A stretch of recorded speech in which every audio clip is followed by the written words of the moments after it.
to everyone for coming early, for all the sacrifices made in the morning. Hare Krishna. Thank you very much, sir. Very sorry for the slight delay in reaching here. So I'll quickly summarize what we discussed till now yesterday, and then we'll go to the second verse. So yesterday,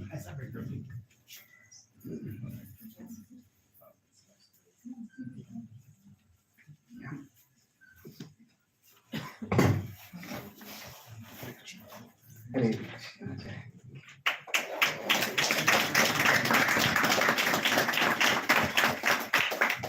Om Jnana-Tidasya Jnana-Shalakalaya Chakshurumilitam Yena Tasmai Shri Gurave Namaha. Namo Vishnupadaya Krishna-Krishnaya Bhutale Srimate Bhaktivedanta Swami Iti Namine.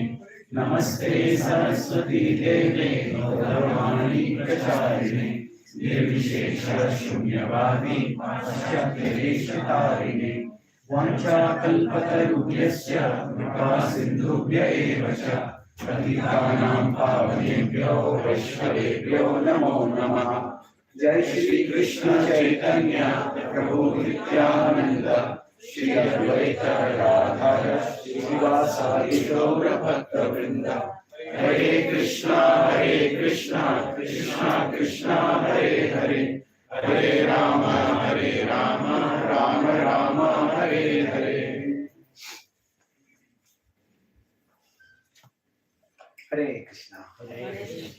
So yesterday we started the discussion on the Gopi Gita, and the first thing we discussed is the mood in which we are approaching this. This is a very exalted topic, but at the same time it is very much a part of our tradition and it's important for us to understand it. So we are going to focus specifically on the theme of how all the gopis are essentially calling for Krishna to appear. Krishna has disappeared, and all the verses we are discussing from that perspective. Please return. That's the theme. So for us, Krishna is unmanifest in our hearts and we want him to become manifest. So that's the approach which we are going to take with respect to this. Yes. Then, as we discussed about how the principles of bhakti, we will try to understand more about Krishna, we'll try to understand more about the gopis, but most importantly, we'll try to understand more about the mood of devotion, which the specific mood and specific level is different for the gopis, but you could say more than a mood, it's more the principles of devotion that we'll try to understand over here. That's the second point. And third point we discussed is about the first verse, how the gopis are requesting by contrasting. They're saying this is the land of fortune, it has been made for more fortunate by your appearance, and then saying that it's become so fortunate that the goddess of Lakshmi comes and stays over here. But how is it that we are so unfortunate that we are bereft of your company? So please return and please make us fortunate. So let's go to the second verse today.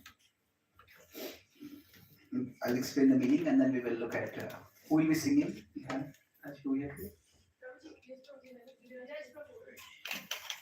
Where is? Oh, you're hiding behind.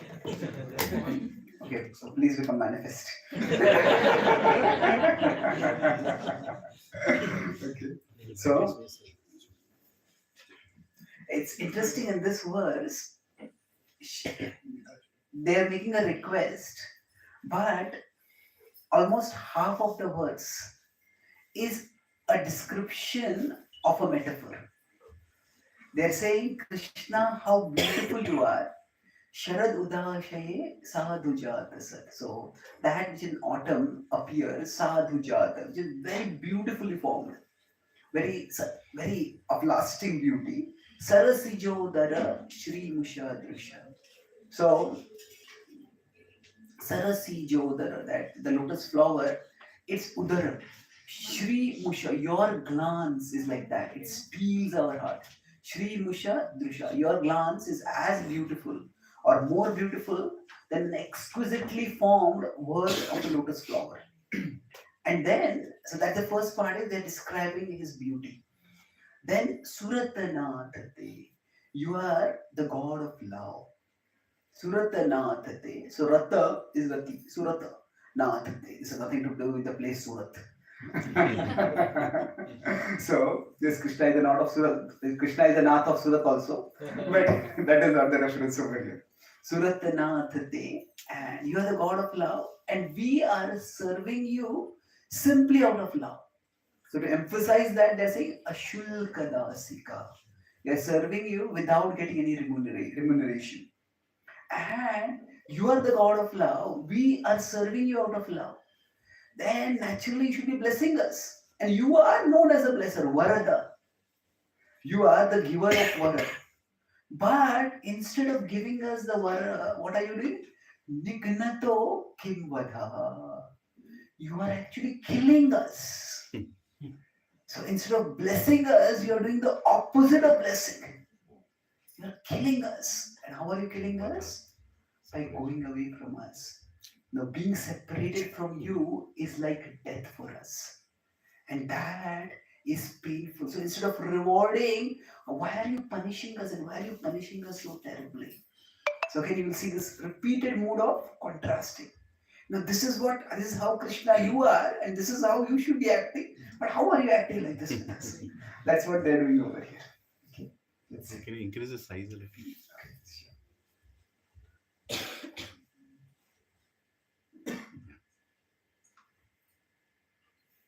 That's one. शरदुदासये साधु जात सत्य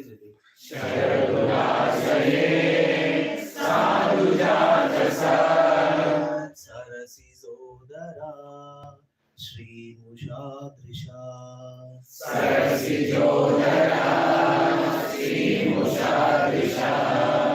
सुरतनाथते शुल्कदासिका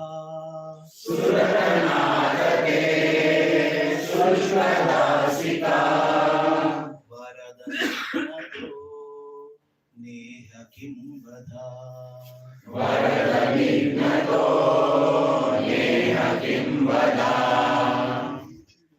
We'll do it again. If you contemplate for some time. So, if we look at the second verse, the same theme is continuing, that there can be many kinds of misfortune. Misfortune is somebody can lose their wealth, somebody can lose their health. But the gopis are saying the misfortune that we are suffering is that life itself has become an agony for us. It's utterly unbearable for us to live. And in that way, they're begging Krishna, please come back. So now, Sanatana Goswami goes elaborately into describing Krishna's beauty, Sharadudashaye, Sadhu Jata Sat. So, we can focus on that, but we'll come back to Krishna's beauty a little later. But here, the key point is that the gopis' relationship with Krishna is very personal. And see, generally when we talk about remembrance of Krishna, so remembrance of Krishna, it can mean many different things. Some devotees feel that, oh, my memory is not very good. I forget verses. I forget points from classes. Well, then how can I remember Krishna? Well, yeah, that is one aspect of remembrance. But remembrance can be many different things. It can be factual remembrance. It's like information. Like we could have verses. That is one aspect of remembrance that's helpful. Then there can be informational remembrance. Sorry, not information. The first is informational, factual information. Second is more like a rational remembrance. Why is this important? Or say, why did Krishna leave Vrindavan? 3 reasons for it. Okay. Why did Krishna not come back to Vrindavan? Whatever. So there's like 1, 2, 3 logical reasons. Sometimes we want to give classes. We want to give rational explanations to questions that people may have. And that kind of remembrance, it's helpful. If we have it, then we can answer people's questions. However, when we are talking about the remembrance of Krishna, Especially when Krishna says, Antakale cha mameva. That when you remember me at the time of that and you'll attain me. That is much more personal remembrance.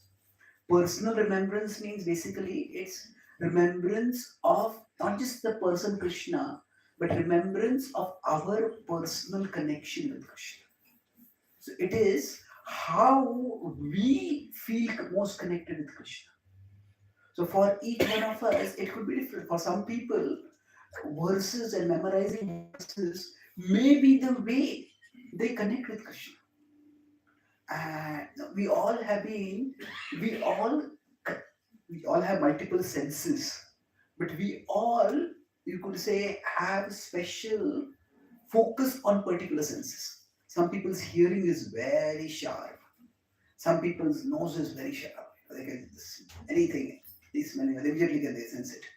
Some people's eyes are very sharp. So we all take in the world from different senses.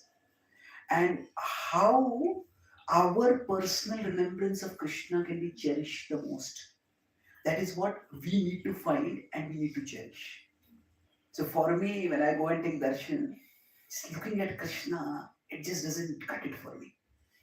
For me, I have to have some verse, maybe some section of a verse, and I recite that verse. I contemplate that verse, and then I contemplate. This is Krishna speaking this verse, or this is the verse about Krishna. It could be a Bhagavad Gita verse. And I realize that this is the same Krishna who is playing this flute is actually has spoken this verse. It could be from the Gopi Gita, it could be from some prayer, but basically, for me, thoughts follow words more than images. Hmm. So when I form some words or when I recollect some words, then what happens is that I feel more absorption. Now, once I gave a session, I said we can offer some, we can memorize some verses and we can recite those verses whenever we take darshan of the deities. And then one devotee came to me, he said, I tried that. And he says, when the darshan opens, I behold the Lord, there's Govinda Madi Purusham going on, I feel so devotional. But he says, when I have to remember a verse, that causes so much tension for me that all the devotion goes away. So now, for him, it is different. For him, maybe the music, or the setting, that itself is very devotionally powerful. So I am not a very visual person. If you give me a magazine, I will look first at the caption, then look at the picture of it. Many times I have read a full book and I don't remember what the cover page was or cover image was.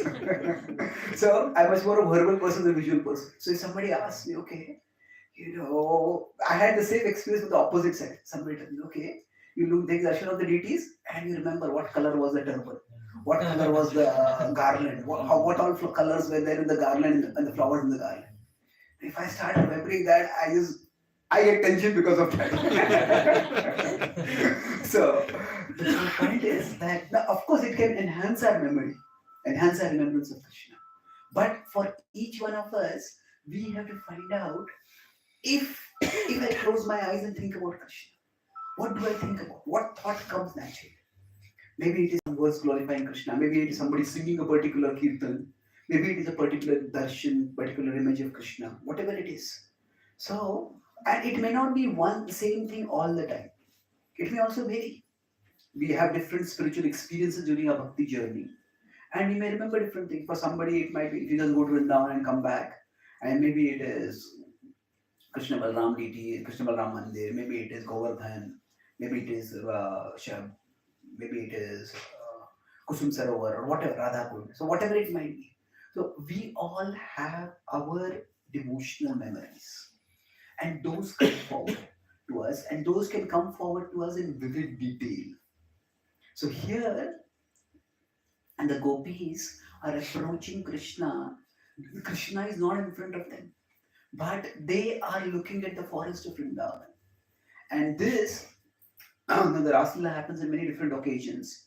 The Raslila that is described in the Bhagavatam happens in Sharad. And that's why we have the Sharad Purnima. There are other times also Raslila happens. But here the gopis are observing around them. They're looking for Krishna, they're not seeing Krishna, but they're seeing the forest around them. And in that forest, they're seeing a lotus flower. and it's exquisitely beautiful. And they are looking at the beauty and they are describing the beauty.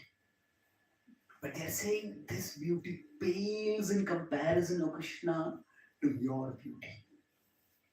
So Sharad Udashaye, it's the Sharad season. And in the Sharad season, there are different kinds of lotuses. Some which blossom in the presence of the sun, and some which blossom in the presence of the moon. So here they're talking about lotuses that are blossoming in the presence of the moon. So Sharad Udashaye Sadhu Jatasat. Even when the lotus blossoms, not every lotus is exactly identical. They're very similar, but some lotuses are more are very beautifully formed. So they are beholding one such lotus. Sharad Udashaye Sadhu Jatasat. And looking at that, when we love someone or something deeply, everything reminds us of that thing. So when a devotee says the beauty of nature, now the beauty of nature is itself beautiful. And looking at, maybe if you go to Rameshwaram and see the sunset or the sunrise, it's exquisitely beautiful. If you go to some hill station and look at the mountains and the greenery and the waterfalls and the fountains, if there are any, it's beautiful. Now that beauty itself can be absorbing for us, and it's sattvic, it's uplifting at sattvic level. But if a devotee's heart is devoted to Krishna, then that beauty will, a devotee will think of this, and this beauty is coming from Krishna. We may think of the Virat roop of Krishna, and this is the mountains are like the bones of Krishna. We may think about the vibhuti of Krishna, and all great things come from Krishna. Or we may think something more personal. Oh, this mountain reminds me of Govardhan.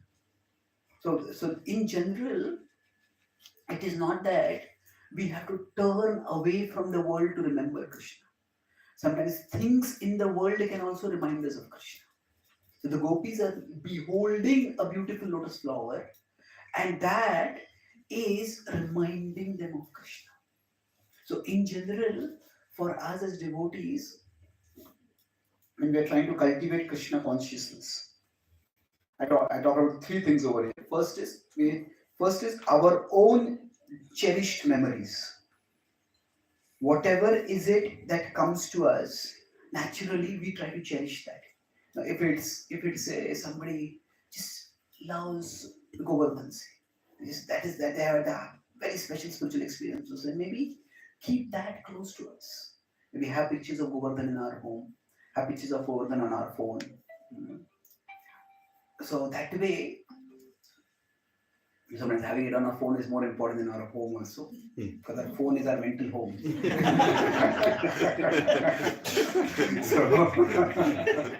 so either way, we have that with us. So that is our cherished memories. That's one thing.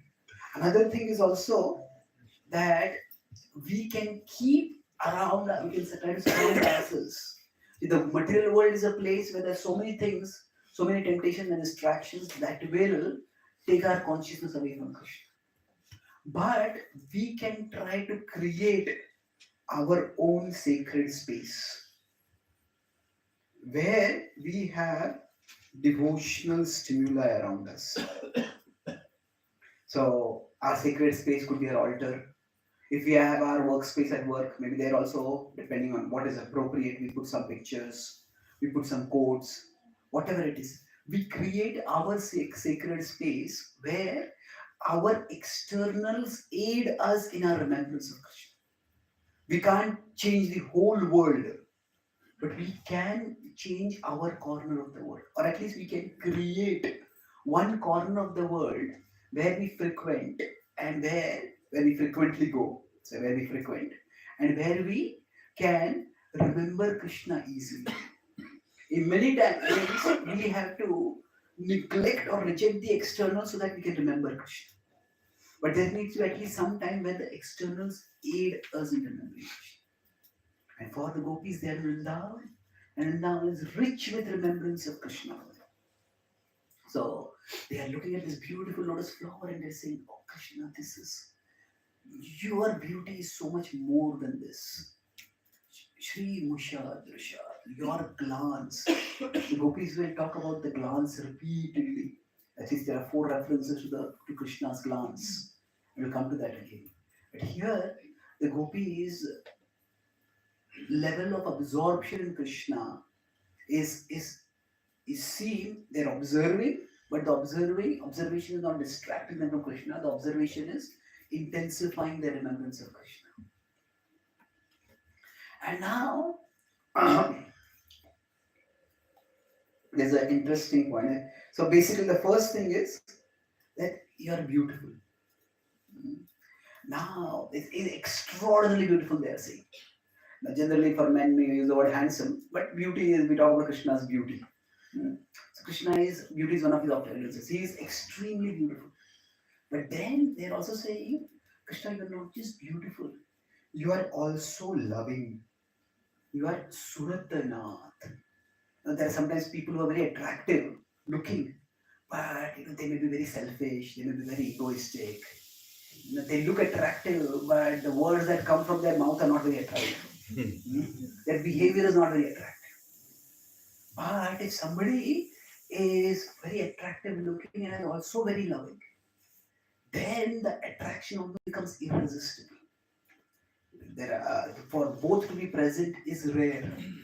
But in Krishna, they're saying that Krishna, you are the not just loving, you are the God of love.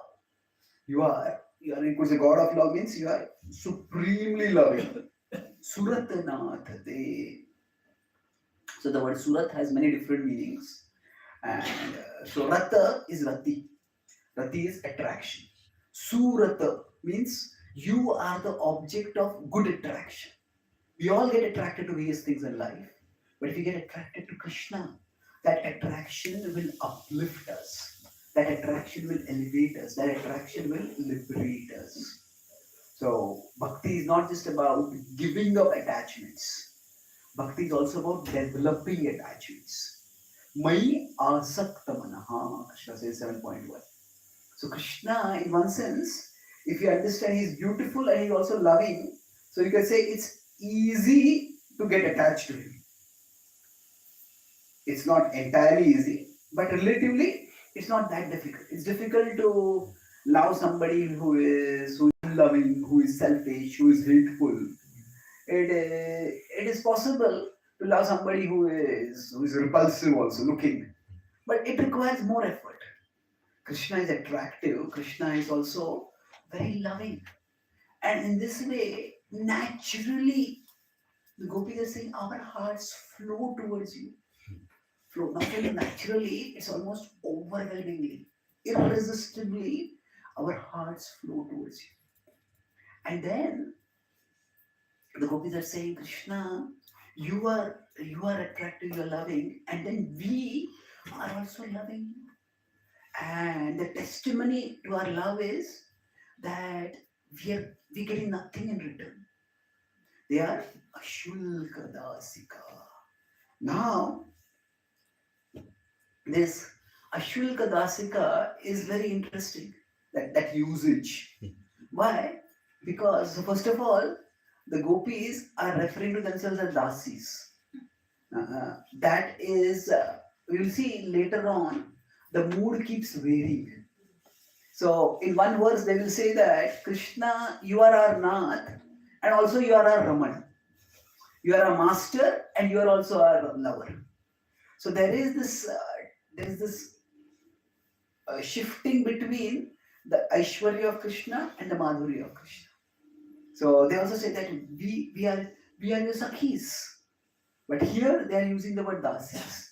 We are Dasika.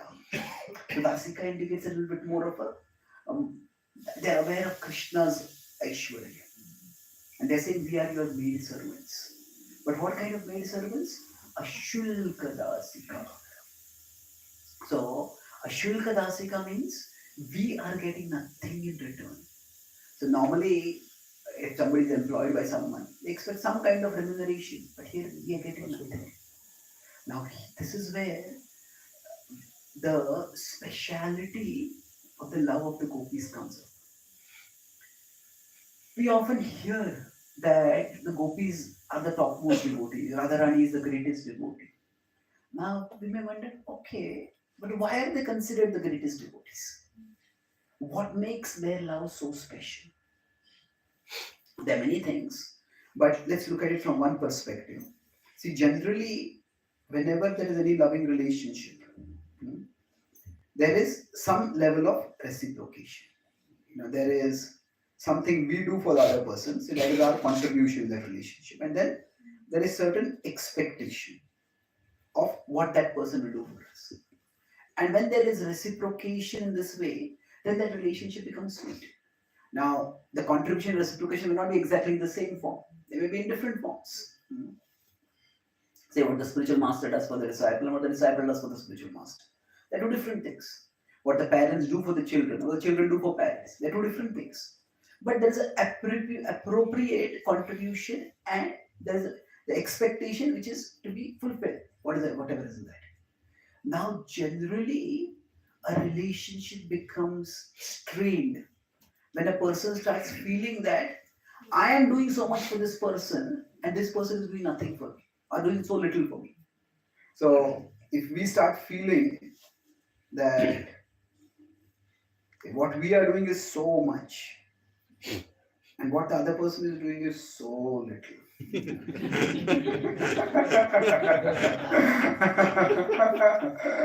Then we start thinking, why am I in this relationship at all? What is happening over here? So we naturally start feeling that it should not be there. Now, if we consider the gopis, they give themselves to Krishna completely. When Krishna plays the flute and calls the gopis, yes, it's Sarva Dharman Parityajya Mamekam Sharanam Vraja. That's what they literally follow.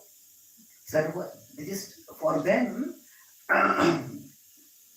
in that particular society, any traditional conservative society, for a woman to go out alone, even what is conservative, even normal society, even conservative society, for a woman to go alone at night to be with some other man, that is questionable. In that society, it was not just questionable, it was not just reproachable, it was condemnable.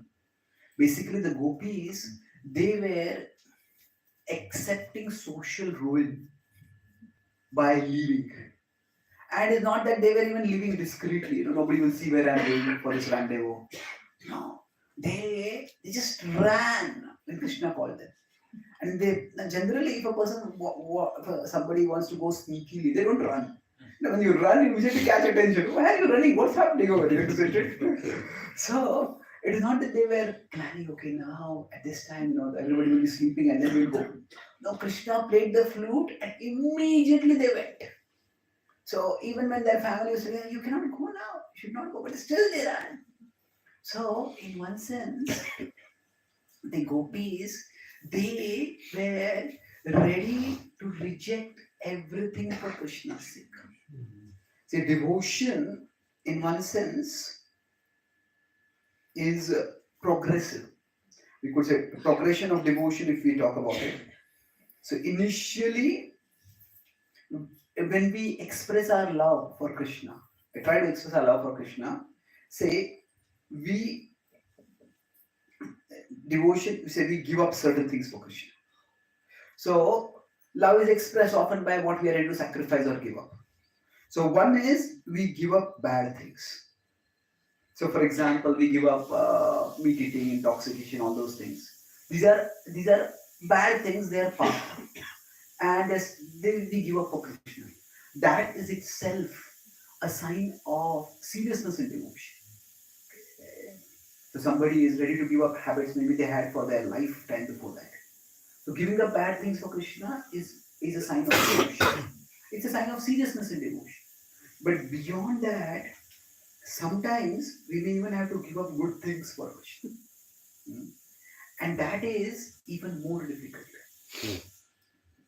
So, somebody say earning wealth by sinful means and they give up that. And okay, that's a good service. That's a good thing that there are. But then giving up good things means somebody gives up even say basic comforts of life.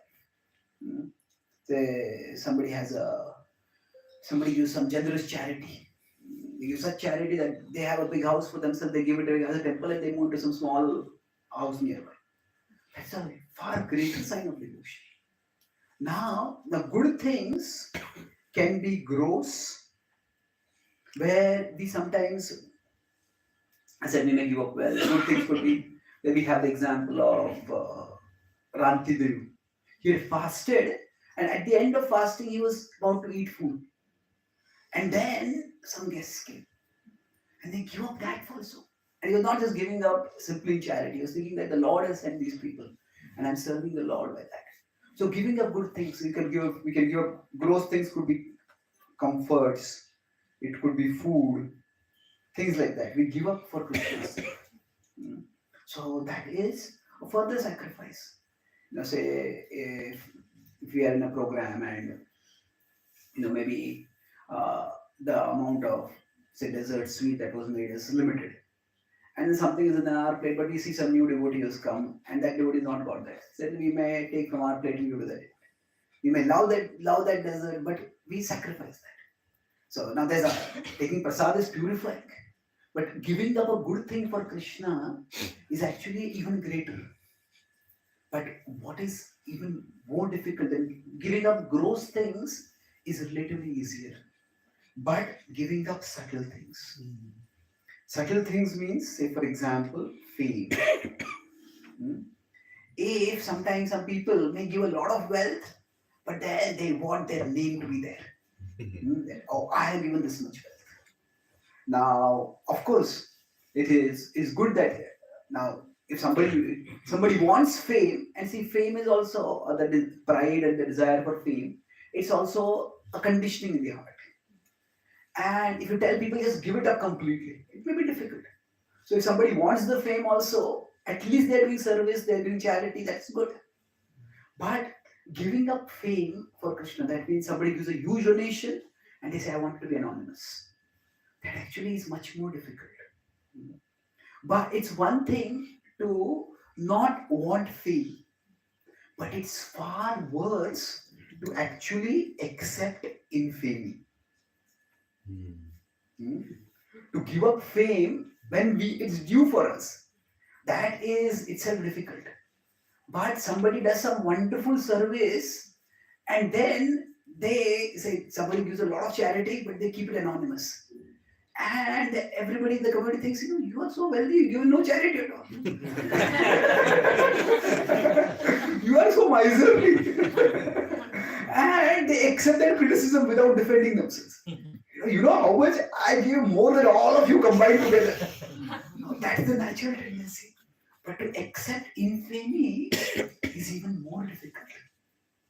So when the gopis, their love for Krishna is so selfless that they are ready to accept infamy for Krishna's sake. The queens of Dwarka, they are also exalted devotees. But when they give themselves to Krishna, they get the honor of his name. They get respect respect in society as Krishna's queens. They are already glorious, but they become even more respectable. With respect to the gopis, now the actions that they are doing, that could cause them to lose all respect in society. Now, of course, that does not happen. Krishna protects their reputation, and we'll talk about that later. But the point is, the gopis do not know in advance that Krishna is going to protect them. The gopis are not thinking, and we are going to Krishna. Krishna has promised Yoga Kshemam Vahame, he will protect us. No, they're not even thinking about their own reputation. They're only thinking about service to Krishna. Krishna wants us to come, we are immediately going to go. So, when the gopis are saying Ashulka Dasika, this Shulka is not in terms of money. Money doesn't come into the picture at all for them. It is Ashulka is not even subtle things like having respect or having prestige that they have given themselves to Krishna. They are seeking nothing in return from Krishna. So in one sense, the gopis give so much to Krishna. They are ready to risk not everything for Krishna's sake. And when they are ready to do that, so when we are ready to risk infamy for Krishna's sake, that requires a very great level of devotion. Because what happens is, if I am a good thing, at least I should be known as a good person. That's like a basic requirement, isn't it? I'm doing a good thing. But if I do a good thing and I get the reputation that I'm a bad person, that just becomes unbearable. Why should I do anything good at all? But the gopis, that is the level of their sacrifice. Ashulkadasika. They get nothing in return from Krishna. And that is why Parakya is considered so exalted. So in the Madhurya Bhav, there are two rasas. Madhurya itself is among the various rasas, Madhurya is the highest. Which are the five rasas? Shantarasa, Shantaras, Dasyaras, Sakyaras, Vatsalyaras, and then Madhuryaras. Now in the Chaitanya Charitamrita, it is described that each of the, so even Madhurya has the bhav of Shanta and Dasya, but there is something built on it. So Shanta is more like admiration. It's deep, profound admiration. Oh, Krishna is so magnificent. And the yogis often, they meditate on Krishna in the Shanta. Dhyana vastita tadgate na manasa pashyanti yam yogino. They go to dhyan, just admiring how great and glorious Krishna is. Now this admiration, normally this is from below to above, but admiration plus service. So in Dasya, it is not that they don't want to serve, it's that they think he's so great. What can we do for him at all?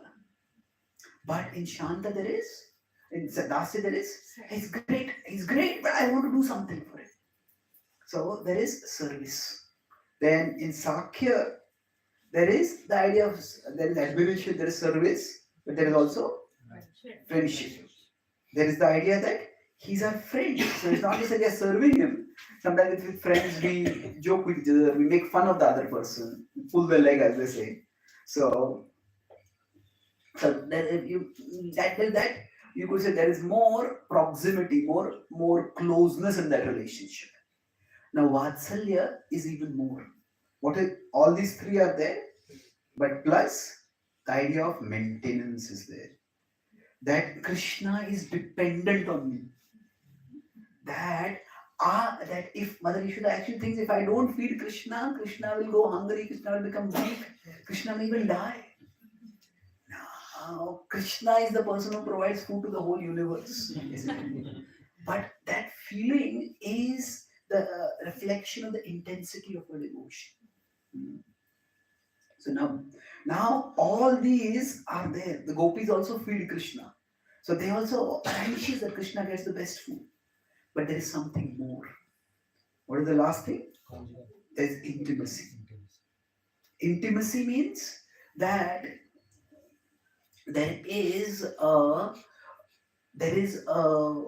closeness where the gopis can speak the most intimate things of their hearts. Krishna speaks things. We may be very close to our parents, but there are certain things we just can't speak to our parents. So there is intimacy that comes with someone who is almost equal. Now friendship and Sakya, and so in one sense, Sakya, Vatsalya and Madhurya. Madhurya is again more of a equal horizontal relationship. But it's a much closer relationship. It's a much closer relationship. So Madhurya is already the highest. There's a close bonding of the heart that is not there in any other relationship. But even within Madhurya, there are two levels. There is Swakya and there is Parakya. So now in Swakya, as it is, as I mentioned that the queens of Dwarka are actually wedded to Krishna. They're married. So that is called Swakya. Now in Swakya, it's glorious, but at the same time, the gopis do not have that particular thing. So they have the queens of Vrindavan and queens of Dwarka have got something in return from Krishna. The gopis haven't got that, and yet they are ready to give themselves to Krishna. So this can seem immoral. And oh, Gopi is there's no wedded relationship over there. How can Krishna have a relationship with the gopis? But there is something far different over here. See, if this is moral, there's a access. There is immoral, which is below morality, and then there is transmoral. Transmoral is transcendental to morality. It is above morality. So there are rules which are important, and rules have to be followed. But sometimes fulfilling the purpose of the rules requires us to suspend the rules. Like say, um, normally when we go on road traffic, we all have to follow the rules. Drive within the speed limit. Everybody has to do that. But suppose that somebody has robbed a bank, or there's a hit and run case. Somebody has just done some crime, and they are running in a car, and they are going above the speed limit. Now, at that time, the police who are chasing them, they cannot stay within the police speed limit. The criminal will go over to escape, isn't it? So sometimes the police, the same police who punish others for breaking the speed limit, they themselves may break the speed limit. But when they are breaking the speed limit, it is not just because there are speed demons inside them and they just want to have a kick of driving fast. No, it's for the purpose. So they are breaking the law for fulfilling the purpose of the law. The purpose of the law is safety of the citizens. So transmoral is going beyond morality to fulfill the purpose of morality. So just as those cops who go beyond the speed limit, they are not doing something illegal. They are doing something trans-legal over there. They are fulfilling the purpose of the law by breaking the law in that particular way. Similarly, morality is very important in society. But the Bhagavatam, right in the first canto, it has said that everything, the purpose is samsiddhi haritoshanam. It is satisfaction of Lord Hari. So when the gopis are being transmoral, that is for haritoshanam. They are satisfying Lord Krishna. And now, why is this particular arrangement there at all? We'll discuss this again in future, but I'll make this one point right now. That it could be that Krishna need not have had any procurers. All devotees could have been his appearers. And then even the appearance of immorality would not have come. Why does Krishna even arrange it like that? That there is this appearance of immorality. So there is a reason for this. And that reason is explained that in general, when there is love, if say there is a movie, if there's only the hero and heroine and there's no villain, then the movie will become very boring, isn't it? Like there has to be some villain. If there's not a person as a villain, maybe event has to become a villain. Maybe that some tragedy happens, some earthquake happens, some death happens, this happens. Something has to go wrong for the story to be exciting. Otherwise, if there is no opposition, if there is no tension, there is no attention.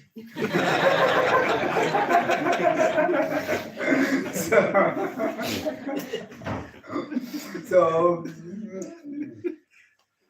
an entire movie is just about song, dance, and happiness.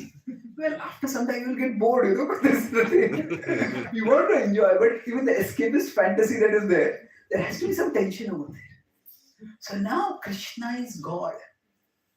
And the spiritual world is the world where everyone loves Krishna. So there is no one who opposes Krishna. And when no one is there to oppose Krishna, then Krishna is a Rasaraj. Rasaraj means Krishna wants to enjoy all possible flavors of relationship and all possible emotions within those relationships. That's why there are all these 5 rasas in one sense, or that is the higher 4 rasas. Krishna is God, and if there had always been Shantaras only, everybody is going down to Krishna and looking at his admiration. It's like heaven would become very boring place, or spiritual world would become very boring. Of course, it won't be boring because even beholding Krishna itself, Krishna is unlimited attractive. And beholding Krishna can be done for all of eternity with ever increasing joy. But we might be joyful, but Krishna wants to have multiple flavors of relationships. So Krishna, so the Vedic understanding or the Bhakti understanding of God is that in our life, see, we enjoy various flavors of relationships. We have relationship with parents, we have relationship with friends. We may have followers or fans, or everybody likes to be famous and popular. So we have various kinds of relationships, and we have our spouses. So we have multiple relationships, and each relationship brings its own kind of joy. So why should Krishna be deprived of any of the flavors that we enjoy? In fact, it is the other way. It is Krishna enjoys all these flavors of relationships, and in this world, we also get drops of those through our relationships.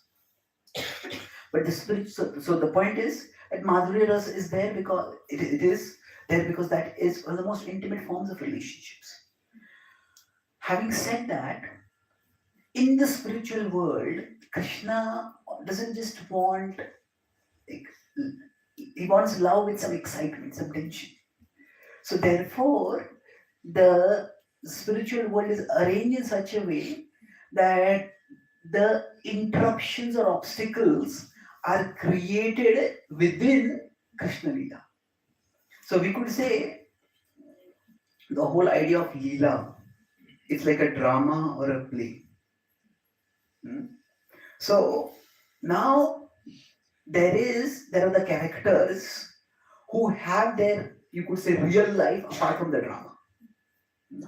They have their real life apart from the drama, and in the drama they play particular roles.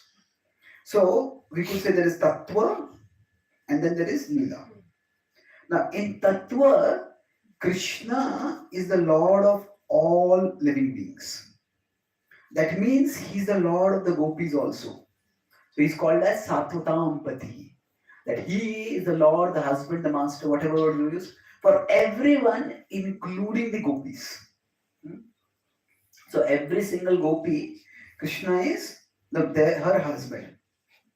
That's Satvatampati. That's the word Bhagavatam uses. So having said that, it's like in real life, say a couple are happily married. But within a drama, they take a role as if they are not married to each other, but they're having a relationship. Now we say, why would anyone think of like that?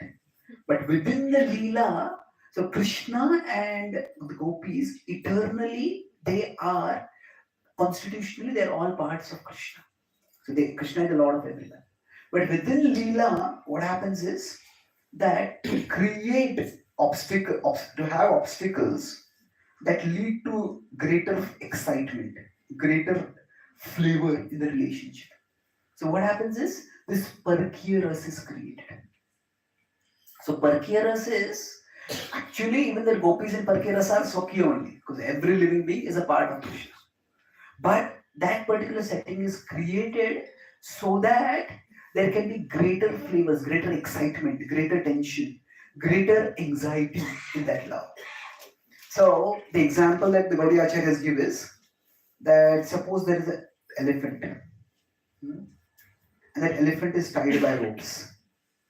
Now the ropes are very strong. And when the elephant sees maybe some sugarcane or some delicious food, the elephant sees the she-elephant and is attracted. So at that time, the elephant starts to push against the ropes. Maybe the ropes are tied to a tree or a pole, and the elephant is pulling and pulling and pulling. So when there is the opposition due to the ropes, there is two things. There is an internal discovery of the strength. The elephant may normally think, oh, I'm tied to this tree, I can't move. This tree is so big. But when there is something which is extremely attractive, I want it. And then the elephant pulls, and the tree starts bending. The elephant is also surprised. Wow! I can break this tree. So there is internal discovery, personal discovery. And there is also external expression. So even the Mahout, the person who is taking care of the elephant, that person may not know how strong this elephant is. But when there is opposition, then both there's internal discovery you could say more of internal experience. You discover, but then there's experience after that. And there is an external expression. So similarly, through this arrangement of parakiyatva, of the opposition that the gopis face for their love for Krishna, the gopis themselves discover and experience extremely deep love for Krishna. They experience how deep their love for Krishna is. And the world also gets to see. There are people who will misunderstand, but those who are ready to be open-minded and explore deeper, they understand this is, how can there be such love where one is ready to even give up one's reputation? It's not just from a good reputation to zero reputation. It's like good reputation to bad reputation. That level of sacrifice is unprecedented. It's unparalleled. It has few parallels, if any at all. So, Ashulka Dasika. That's what the gopis are saying, that this is how we are loving you. And this is why the acharyas consider the gopis to be the example of the highest love. And now the gopis are saying, Varada Nignato. Krishna, when we have done so much for you, you should be reciprocating by giving us some blessing. But Krishna, how can you kill us? Killing doesn't just happen by arrows and bows. We have been killed by separation from you. So, the words also convey meaning. Somebody says, you're hurting me by speaking these words. You're breaking my heart by speaking these words. You're killing me by speaking these words. The word kill itself conveys a very strong level of pain. So, Neha Kim Vadaha. Krishna, how can you kill us? How are you killing us right now? You cannot be doing this. Please, please, Krishna, come back. And in the next words, which we'll discuss tomorrow, the gopis say that Krishna, such killing is uncharacteristic for you. And of course, it's uncharacteristic, but they will talk about Krishna's own past actions to show how it is uncharacteristic. So I'll summarize what we discussed today. First, we discussed the beauty of Krishna, and then there we talked about remembrance of Krishna. How we can cherish our personal remembrance. Our personal memories we can cherish. The gopis, they are looking at their environment when they are not seeing Krishna. They are seeing a beautiful lotus flower and they are thinking Krishna is so much more beautiful. That is, so we can create our own sacred space. First of all, we can cherish our sweet memories of Krishna and we can create sacred space where which we can remember Krishna. And then we discussed how Krishna is both beautiful and loving. Not just loving, he is the God of love. And therefore, it's natural to be attracted and attracted irresistibly. That is what is happening to the gopis and they are being attracted. And then the major part of the verse we discussed is Ashulka Dasika. That the gopis are, how their love is utterly selfless. That we discussed this hierarchy, that giving up in devotion, love is expressed through sacrifice. So bhakti is also expressed through sacrifice. But when they give up bad things for Krishna, that shows our seriousness. But then to give up good things for Krishna, that is even more difficult.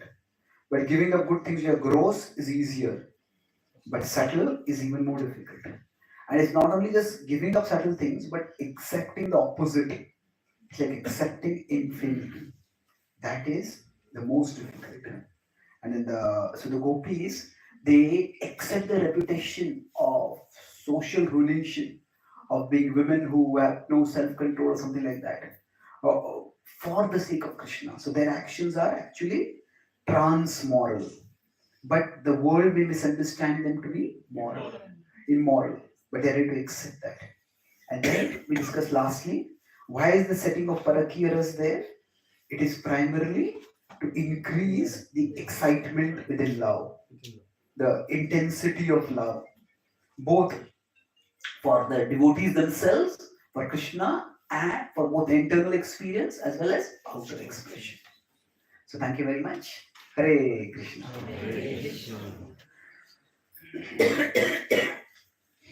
Do you have a few minutes for questions? Or should we continue tomorrow? You want to recite the verse again? Yeah, let's do that. Let's do it. So just through the pronunciation, it's Ashulka Dasika. Ashulka. And then there is also one more thing. Udashaye. It's not Saye, Shaye. Yes, let's recite it. Maybe what we can do is we can recite each line 2-3 times and then go to the next line. We can try to contemplate on that.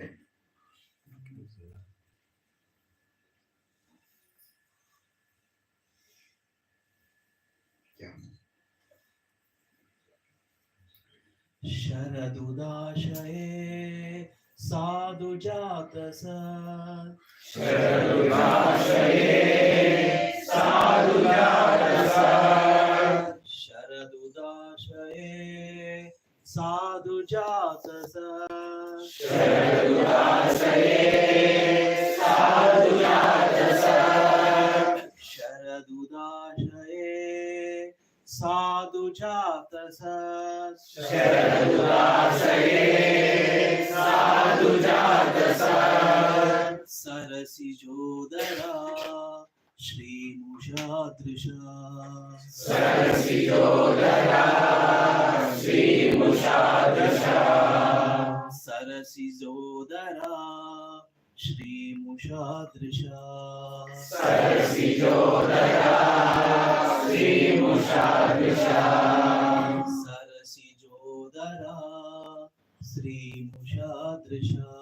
Sarasi jodara Shri Mushadrisha. Suratanate Shulka Dasika. Suratanate Shulka Dasika. Suratanate Ashulka Dasika. Suratanate Ashulka Dasika. Suratanate Ashulka Dasika. Suratanate Ashulka Dasika. Varadanignato Neha Kimbadha. Varadanignato Neha Kimbadha. Varadanignato Neha Kimbadha. Varadanignato Neha Kimbadha. Varadanignato Neha Kimbadha. Varadanignato Neha Kimbadha.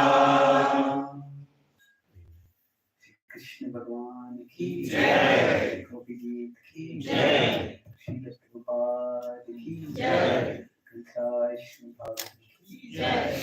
Can we take any questions?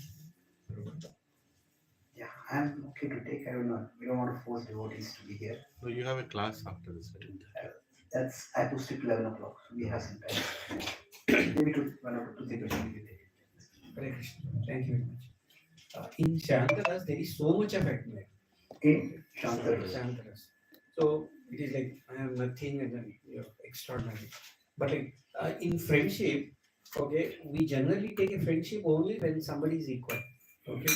So both are contradicting. And but you mentioned that in Sakyaras, Shantaras is also there. So how do you understand this? See, there is a basic foundation of admiration is there. It's the Sakhas, they love Krishna. And love, you cannot love someone without admiring them. We will not admire everything about them. But there are some things in friendship we have banter, we make fun of the other person sometimes. But that does not mean we dislike the other person. So admiration is a foundation, service is a foundation. But within that, there are sometimes making fun or having fun with some banter. That is a way of expressing affection. See, there is sarcasm where we dislike something about the other person and we make fun of that. That is from a foundation of dislike. But generally, when there is banter, I don't know if you know the word banter. No. No. Okay, some of you know. I don't know any synonym for banter. But the idea is that, like, okay, I remember this was a discussion between Joking. joking. So Shamanand Prabhu was glorifying Radha Gopinath Prabhu. He says, oh, your classes are so wonderful. You were born in such a wonderful family, and then now you have taken up bhakti. So Radha Gopinath Prabhu said, oh, I'm just a smart Brahmana. And then Shamanand said, yes, you are a smart Brahmana.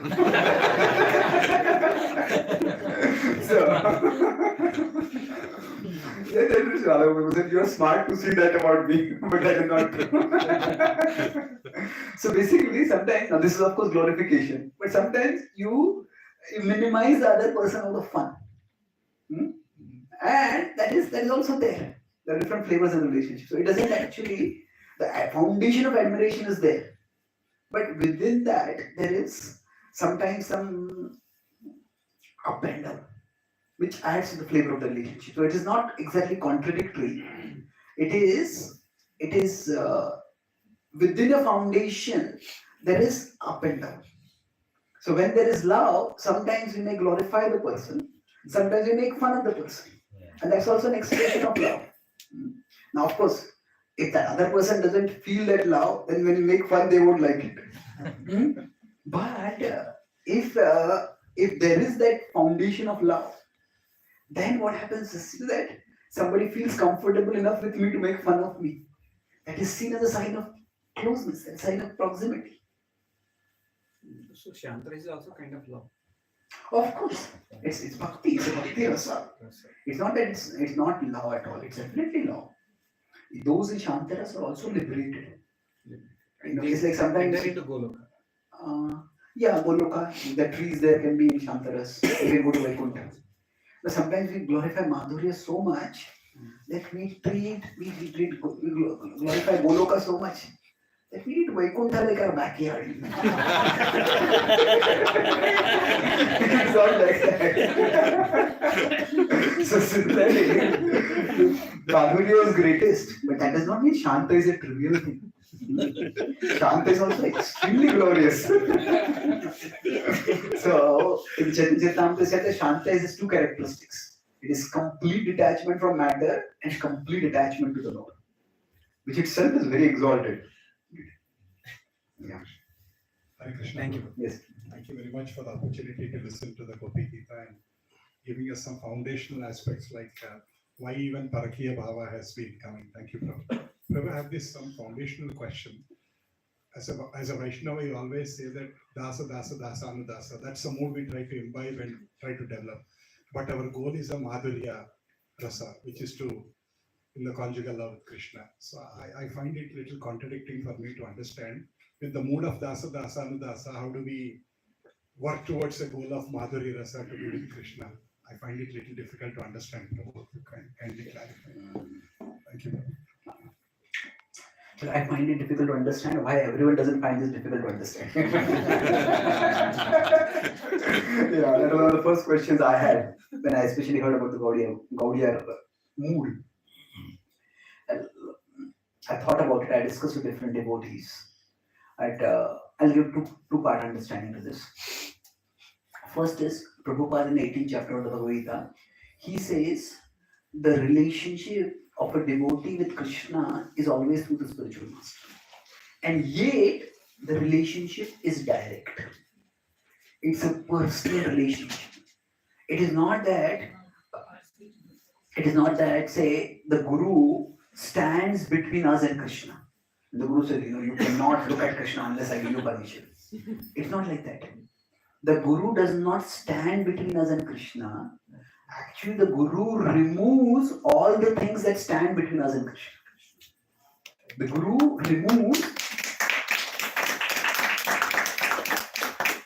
Guru helps us, guides us so that the Kama, Krodha, Lobha, all that is there, which is standing between us and Krishna, that can be removed. So similarly for us, that the mood of servant is there. So yes, there are so many servants through whom I'm experiencing Krishna. But that does not mean all those servants stand between me and Krishna. Rather, when I learn about Krishna through all of them, then my experience of Krishna becomes that much richer. So that's why the Shukamukhad Amrita Dravya Samvitam. The fruit is itself tasty, but when touched by a parrot, it becomes tastier. So like that, we have our personal relationship with Krishna. But when we connect with Krishna through the tradition of saints, through the tradition of our gurus, then the Krishna that we experience is enriched with their realizations, with their love. But it is we who personally experience Krishna. So it is not that just because it is servant of servant, that means it cannot be a personal experience. That's the first point. Now, secondly, with respect to Madhurya, within Madhurya, there is something specific called Manjari Bhav. But the Manjaris are female assistants of the gopis. So the gopis have direct pastimes with Krishna, and the Manjaris, they decorate the gopis. They don't directly interact with Krishna. Not that they don't interact, but the Madhurya Leela pastimes, they are between Krishna and the gopis. So Krishna doesn't dance in Rasila with the Manjaris. Krishna dances with the gopis. Now, at one level, this may seem like a deprivation. That the Manjaris, they don't get to be with Krishna. But the Acharyas explain that actually the gopis experience Krishna directly. In the sense that they experience Krishna through their relationship with him.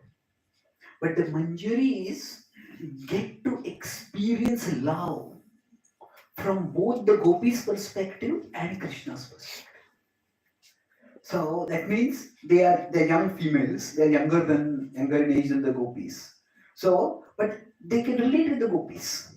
So when Krishna is performing intimate pastimes with the gopis, see, like when we are watching a movie, say movies are mundane, but that's the best we can have, like have the concept of a Leela. Generally, if a movie, we get involved in the movie primarily for two reasons. One is the storyline, the plot is interesting. And more importantly, the characters are interesting. And when we say interesting means what? We identify with some character. See? To the extent we can identify with some character in the movie, to that extent we can experience it. We get involved in it. So now, if we are observing, sometimes there are some movies which are very black and white. Like this hero is a good person and the villain is a terrible person. Then we can't identify with the villain much. Just identify with the beating of the villain, isn't it? But sometimes movies are with more shades of grey. We may have the backstory of how, say, the villain became a villain. And then we can identify with the villain also. Now, we shouldn't become like the villain, but we can understand why the villain does what it does, what that villain does. So similarly, we identify with the hero also. We identify with the heroine also. Depends. So when we identify with multiple characters in a movie, then the movie becomes even more absorbing. So similarly for the Manjaris, they are constitutionally great devotees of Krishna. So when they are experiencing, at that time they experience from Gopi's perspective, but they are also able to experience Krishna's perspective. Because in one sense they are preparing the gopis, so they help the gopis dress and adorn themselves, so that Krishna will be pleased. So basically the point is that the Manjaris experience bhakti more, or love, more than either the gopis or Krishna. So there is, within the Gaudiya tradition specifically, the experience of Krishna is considered normally the highest experience. But the experience of love for Krishna is higher than the experience of Krishna's. And the Manjaris get to experience love of Krishna from both perspectives. From the perspective of the gopis and from the perspective of Krishna. So Krishna, in one sense, experiences, this is the theme which probably will come in later session, but since you brought this up, that if you consider say there is Radharani and there is Krishna. Now Radharani is experiencing Krishna and Krishna is experiencing Radharani, and their love is being shared. But when Krishna sees that, oh, what is Radharani experiencing, then he wants to experience that. And that is how he becomes Chaitanya Mahaprabhu. So he wants to, now Krishna knows who he is, but he wants to understand what is the love that Radharani has for me. So in the Bhakti tradition, this is in the Gaudiya Vaishnava tradition, greater than the experience of Krishna is the experience of love for Krishna. And the Manjaris get that in a special way. Yes.